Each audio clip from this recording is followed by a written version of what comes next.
just one of those days where you don't want to wake up. Everybody sucks. You don't really know why, but you want to justify. And someone's head off, no human contact. Yes, YouTube, welcome back. And we're in for an upper session. I've been desperate to get this session filmed for the YouTube to show you guys. So we're in Factory Gym, Swansea, recently taken over by John. Fantastic environment, fantastic selection of kit, really good lighting, as you can see. Hopefully that comes through on the YouTube. But yeah, in for a big upper session today, so I'll talk you through the sessions as we go along. If you're in the area, you definitely need to check out this gym. The array of equipment's top class, probably one of the destination gyms in South Wales now, and it's only going to keep getting better and better.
So that's biceps done. Now we're on to the pec work, and first press today is the Atlantis incline. This is probably, except for a Smith press, I don't think you can beat a Smith press. They're the fucking goat. I'm a big fan of dumbbells as well, but in terms of machines and brand, the Atlantis press is probably the best one I've used. The handles encourage that convergence, that kind of upper arm coming across and driving the bicep into the pec. It's pretty heavy in that middle short. It's pretty fucking brutal. So as an exercise selection, it's probably got to go number one. If you're lucky, number two. So yeah, it's a very, very good option. If you've got it, fucking use it.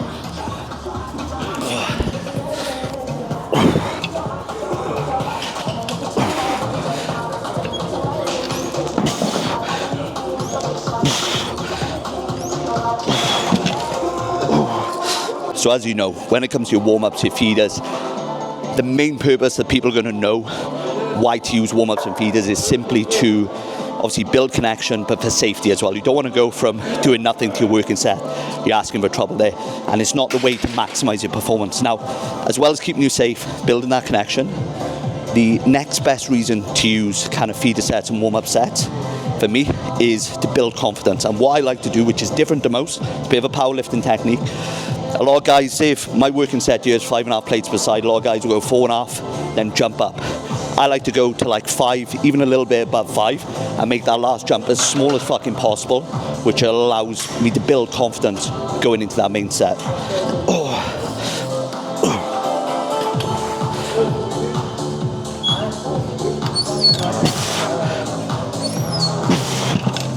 Nice.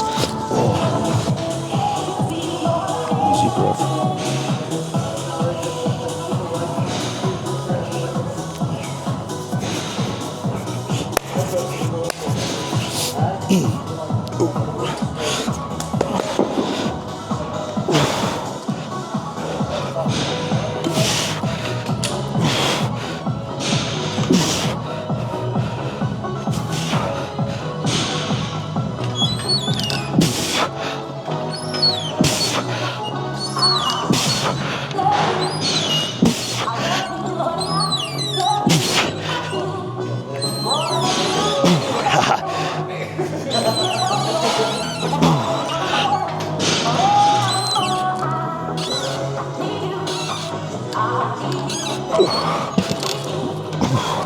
First set of pressing done.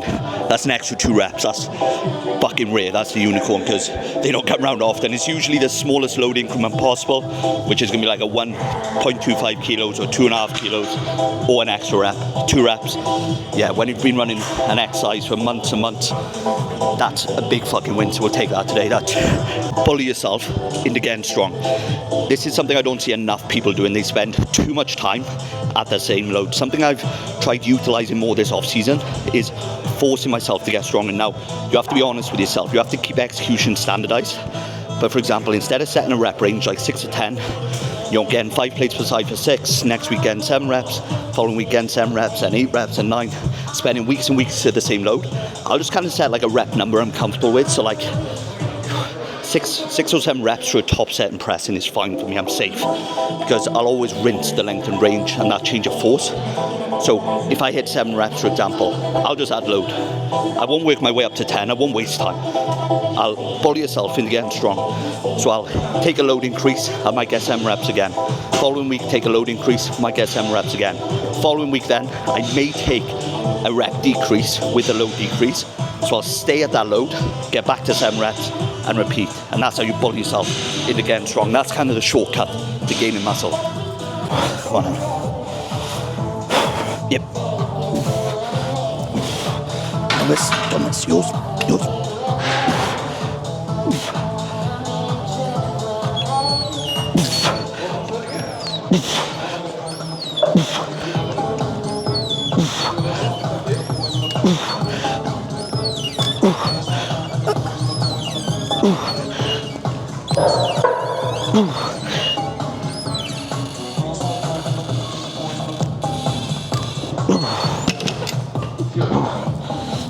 Now we're going to jump on the prime pec deck.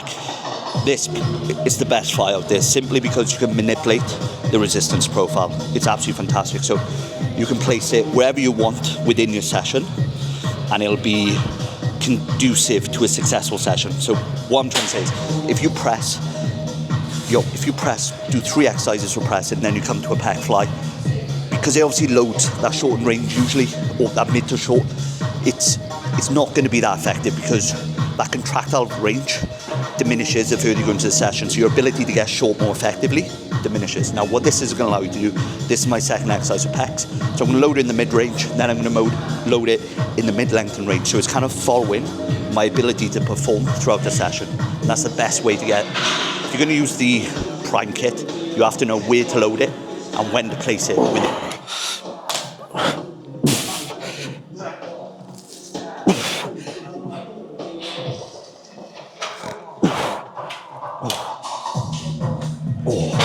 So I'm always a fan of single arm work when it comes to a pec deck. It just works better for me. I usually find I just get a little pressure through the elbows when I go dual arm. And this, because notoriously I have a poor connection to my chest, hence why previously it's been a weaker body part, something I've fixed this off season.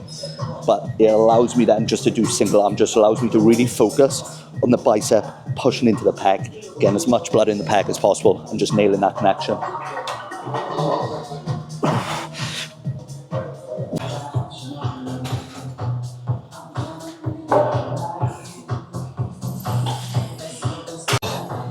So one of the main benefits of the Prime Kit is obviously being able to manipulate that resistance profile.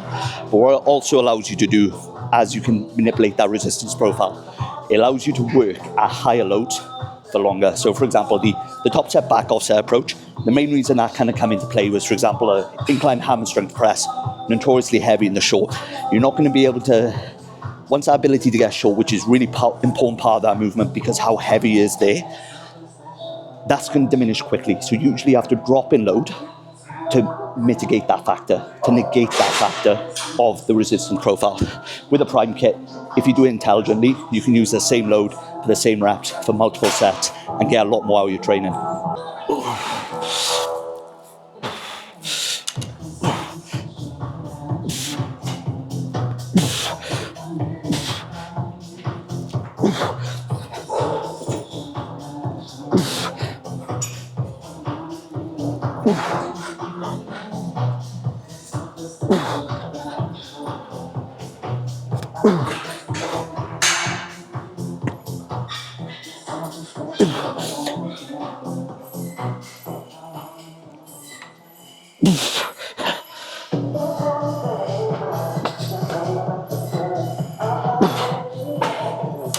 So into the final pec movement and my second press.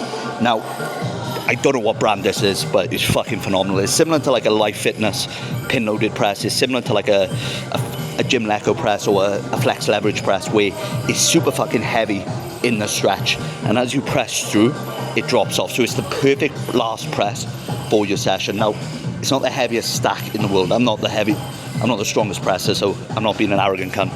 But it's not the heaviest stack. So my plan here is stack, quick break, and into a rest pause, and just utilize that, and just it may be a 15 plus rep set, and just fill that pec with as much fucking blood as possible.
So yeah, nice 20 reps set there.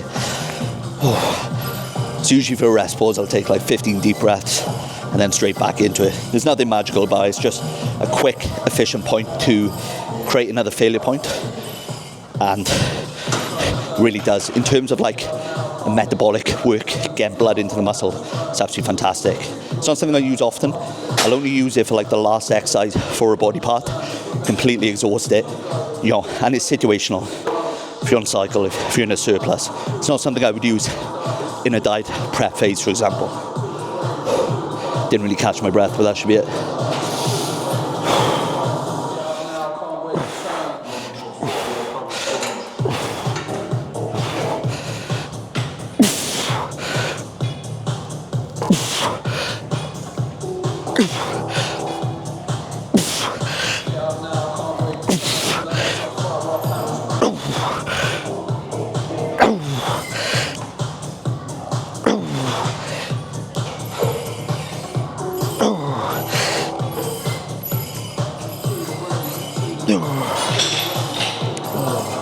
Biceps done, pressing work done, flies done. Now into my lat work. So I've got a single arm lat row on the prime row. I'll show you how to set this up, and then onto the pull down. Now, obviously what you've got to be mindful of here is just adjusting the profile for however you decide to do these exercises in order. It doesn't really matter if you do a lat row or lat pull down. I prefer doing this first and just loading the middle range, and then splitting it between the middle and the lengthened, and then I'll probably start more towards the lengthened when I move further into my lat work. So as you can see, your ability to perform in that shortened range, that contractile range, is the first thing they'll diminish, and it'll diminish shortened, mid, kind of mid-length, and then lengthened. And that's how you should obviously program your exercises if you're able to. But ultimately, it's fucking effort the mas. So with this as well, key considerations is obviously I'll shift across in the seat slightly. I'm not sure if it'll come across in video, to kind of line up my lat and hip to the kind of line of force. This is a fixed line of force, the handle, into my hip to obviously get more out of the lat. But I'll also focus on keeping the sternum kind of over my pelvis and keeping that neutral torso position. Oh, using my non-working arm to brace.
Now, if I just done the exact same thing for the next set, so say 2 1/4 plates on that middle peg, if I went for that again, it's not going to fucking happen. But if I manipulate the resistance profile, if I shift some load to the top, which is that lengthened range, where I'm going to be stronger for longer, I'm going to be able to elongate my performance at this load. Doesn't have to be anything scientific. I've just shifted a 20 kg plate from the middle to the top.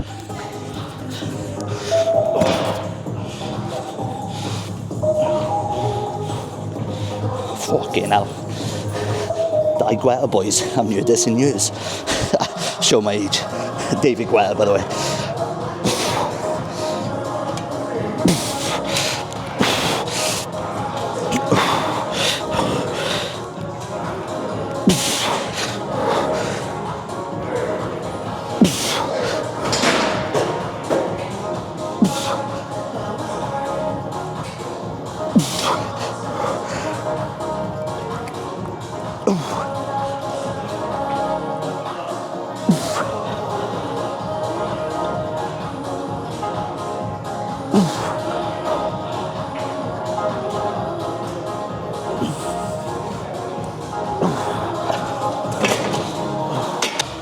Look at that.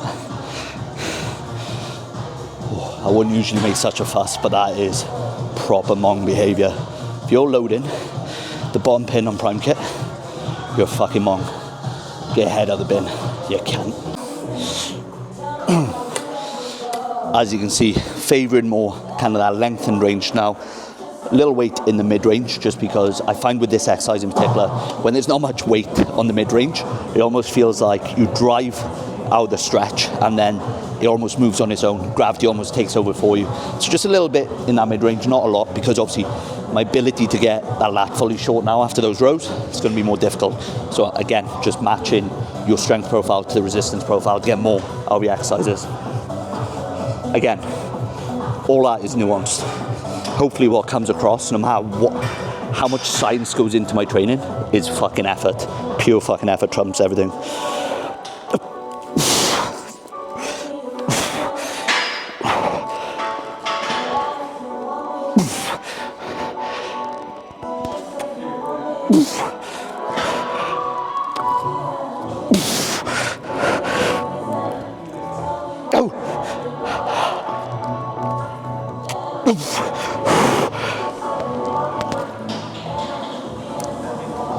Oh, there's more.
Four sets of lats done, obviously kind of following the resistance profile as it diminishes.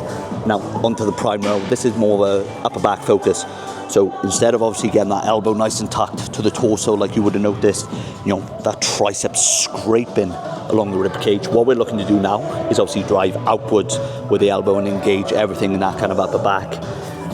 Prime row, can't fucking beat it. Oh.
So first set was all loaded on the middle peg.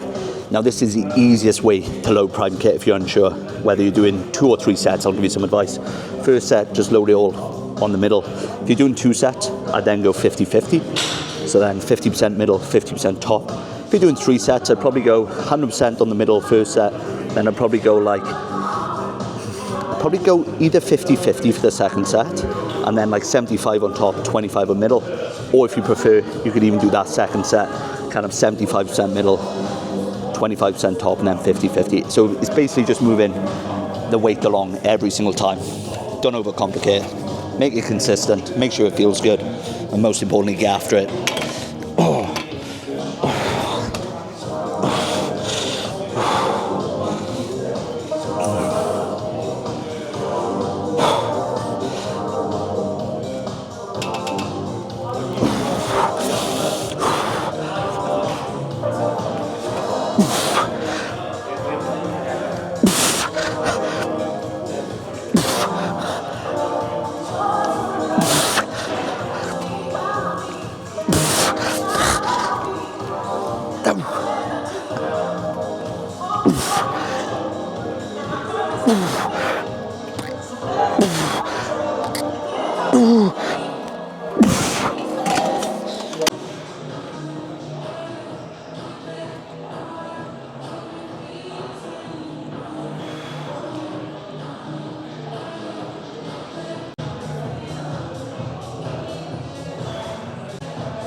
Yes, people. So that's upper ticked off at factory. I'll also get lower ticked off either tomorrow or next week.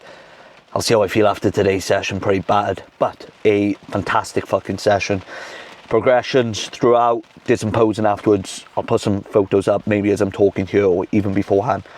Really happy with the look. We're peak body weight right now, so I'm 223 pounds as of this morning, which is the heaviest I've ever been.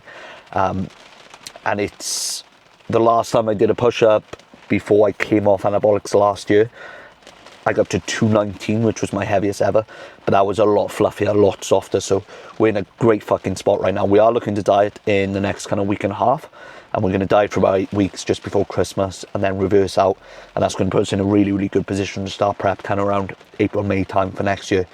And I'm hugely fucking excited for prep. I'm not kidding myself. I'm not gonna be winning.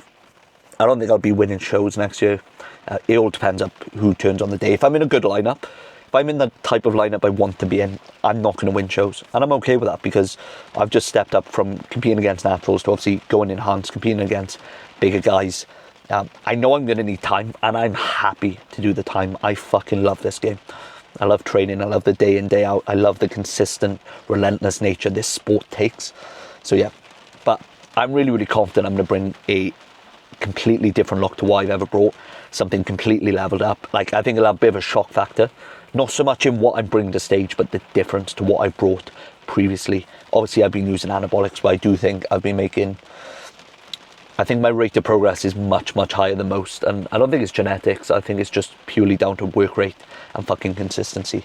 But an unbelievable session today. Training's absolutely flying at the moment, feeling really, really good. Yeah. I'm nearly 75 pounds up now in this off season, which is pretty fucking mad because I'm not a total fat cunt yet. I'm a cunt, a little bit fat, but I'm not totally a fat cunt. I'm like half cunt, half fat. So I'm very much on the way. But yeah, as always, people, I just want to say thank you for tuning in. And it's funny because I nearly didn't record today. All morning, I did not want to record. And hopefully this will be a good lesson for anyone who's listening.